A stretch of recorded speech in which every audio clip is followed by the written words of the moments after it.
हैं कि हो सकता है कि गुरुजी कल सुबह कुछ अच्छी बात बताने वाले हैं। सब लोग रात को सही समय पर सो जाते हैं और सुबह उठकर सभी लोग नदीलने से भी काफी नुकसान होता है। गुरु कहते हैं कि पहला ऐसा मौका जहां पर व्यक्ति को चुप रहना चाहिए, बिना तथ्य के ना बोले। गुरु ने कहा, अगर आपके पास कोई तथ्य नहीं है तो वहां चुप रहने में ही भलाई है। चुप बैठने से दिमाग में नई कोशिकाओं का निर्माण होता है और इससे ज्ञान की वृद्धि होती है। बोलने में भलाई वही है जहां आपको किसी चीज के बारे में पूरा ज्ञान हो। अगर आप बिना तथ्य के कहीं बोलते हैं या फिर बेवजह बोलते हैं तो आपका वहां मजाक भी बन सकता है। अगर आपके पास पर्याप्त जानकारी नहीं है, ऐसी जगह पर बोलने से आपका मजाक तो बनी रहेगी, साथ ही साथ लोगों का भरोसा भी आपसे उठने लगेगा। इसलिए ऐसी जगह पर शांत रहो जहां तुम्हें पता ना हो कि क्या बोलना है क्या नहीं। कई बार कुछ लोग ऐसे होते हैं जो हर जगह अपनी उपस्थिति बताने लगते हैं। उन्हें पता नहीं होता है कि हमें क्या बोलना है, लेकिन फिर भी बोलते जाते हैं और फिर बाद में दूसरे लोग उनके जाने के बाद उनका मजाक उड़ाते हैं। जब तक आपको उस तथ्य के बारे में अच्छा ज्ञान नहीं है, उसके बारे में पता नहीं है, तो वहां चुप रहना ही ज्यादा समझदारी है। गुरु ने कहा, दूसरा ऐसा मौका जहां पर व्यक्ति को चुप रहना चाहिए। शब्दों से न पहुंचे ठेस। अगर आपके शब्द किसी को मानसिक ठेस पहुंचा रहे हैं तो वहां चुप हो जाना चाहिए।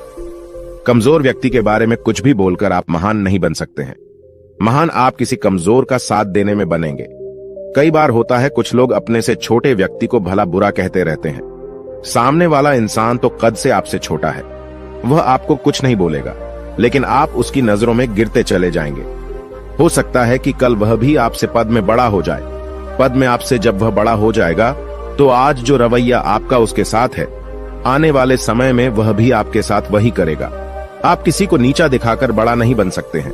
बड़ा बनना है तो अपने से छोटे लोगों का इज्जत भी करना सीखें और साथ ही साथ बड़े लोगों का भी सम्मान करना चाहिए। लोगों को लगता है कि अगर वह अकड़कर बोलेंगे और सामने वाले को नीचा गिराने की कोशिश करेंगे तो वह बड़े बन जाएंगे, तो यह उन सब की भूल है। बड़े होने की बजाय आप उनकी नजरों में गिरते चले जाएंगे। गुरु ने आगे कहा, इसलिए शिष्यों, तुम सब जब भी बोलना आदर भाव से बोलना, ताकि तुम्हारी बात लोगों को अच्छी लगे।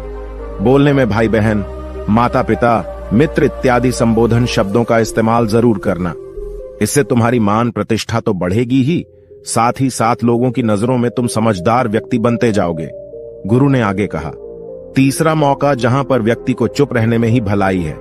क्रोध या घृणा करने वाले लोग, जब कोई अपना या सगा संबंधी आप पर क्रोध कर रहा हो, आपका अपमान कर रहा हो, तो आपको उस वक्त चुप रहना चाहिए ताकि सामने वाले का गुब्बारा पूरी तरह से फट जाए।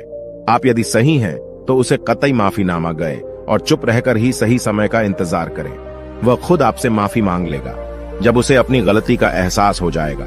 गुरु आगे कहते हैं कि अगर आपका कोई सगा संबंधी आप पर क्रोध कर रहा हो और आप उस समय शांत हैं, तो यह आदर सम्मान देने की निशानी होती है।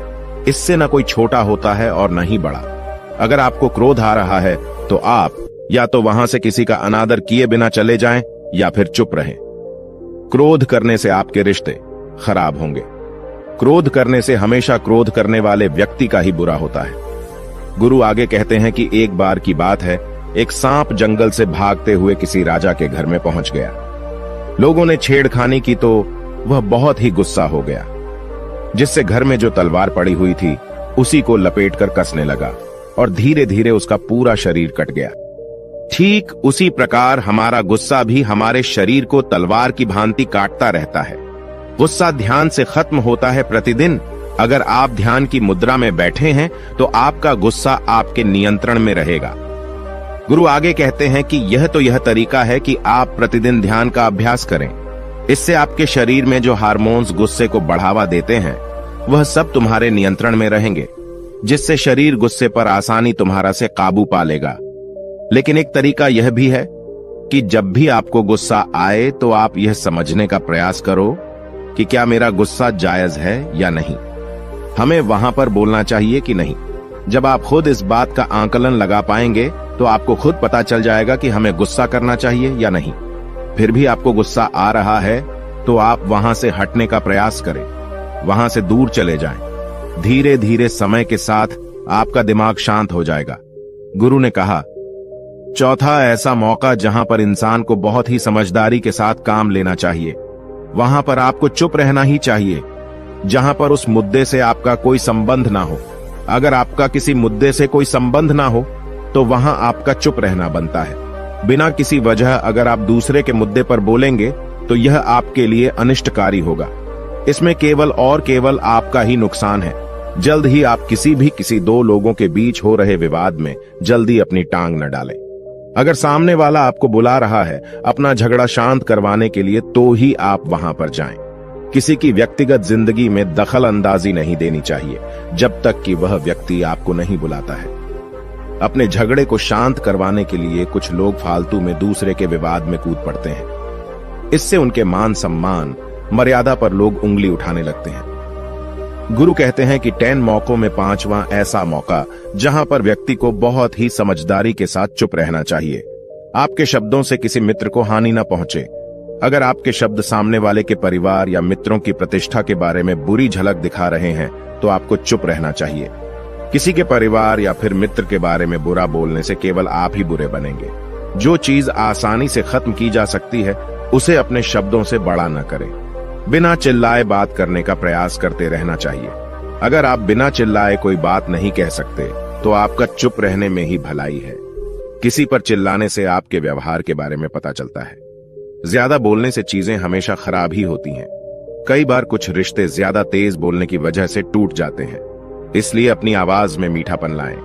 आपके शब्दों से आपके दोस्त को हानि नहीं पहुंचनी चाहिए।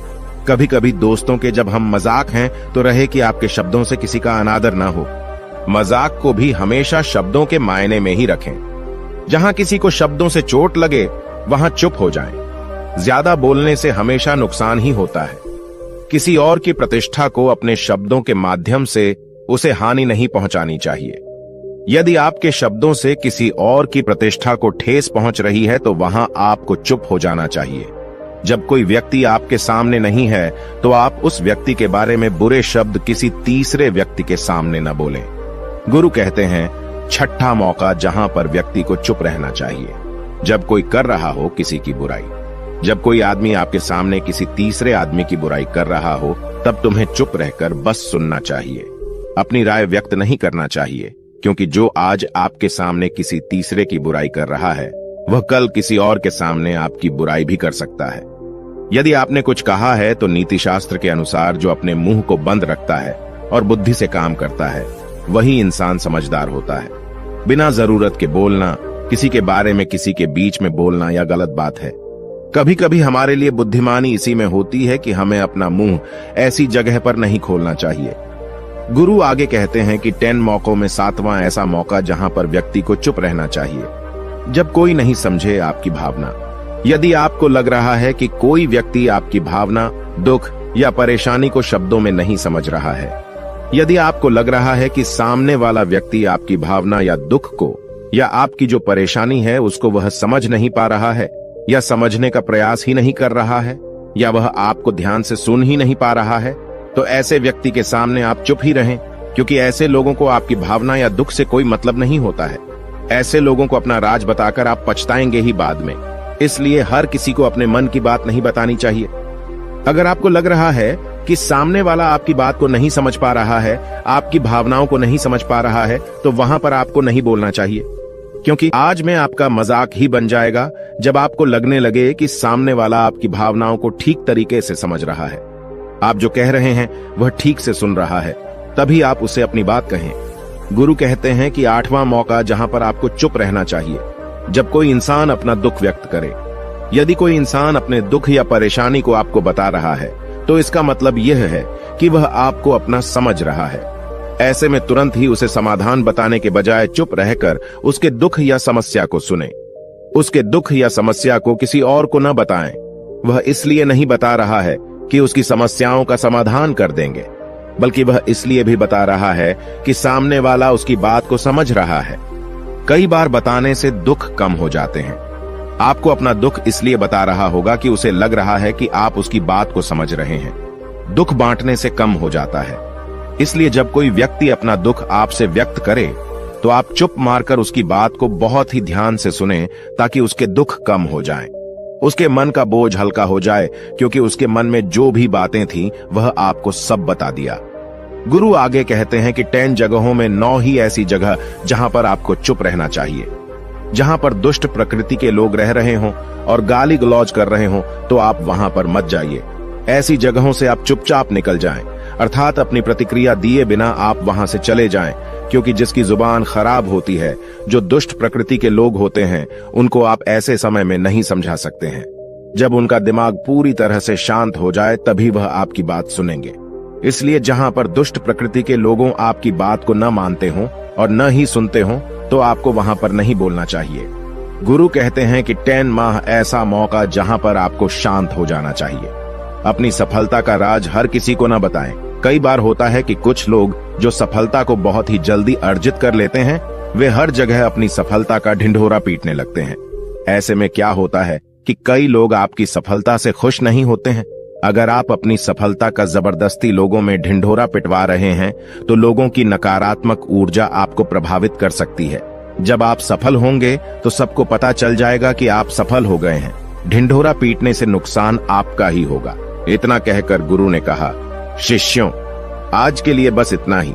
अगर तुम सब मेरी इन 10 बातों को अपने जीवन में अपना लेते हो तो तुम सब काफी हद तक परेशानियों से बचे रहोगे। यहाँ से जाने के बाद मेरी यह बातें आपके जीवन किसी वरदान से कम साबित नहीं होंगी। दोस्तों, मुझे उम्मीद है इस वीडियो से आपको बहुत कुछ सीखने को मिला होगा। अगर आप नए हो तो हमसे जुड़ने के लिए इस चैनल को सब्सक्राइब करना मत भूलिएगा।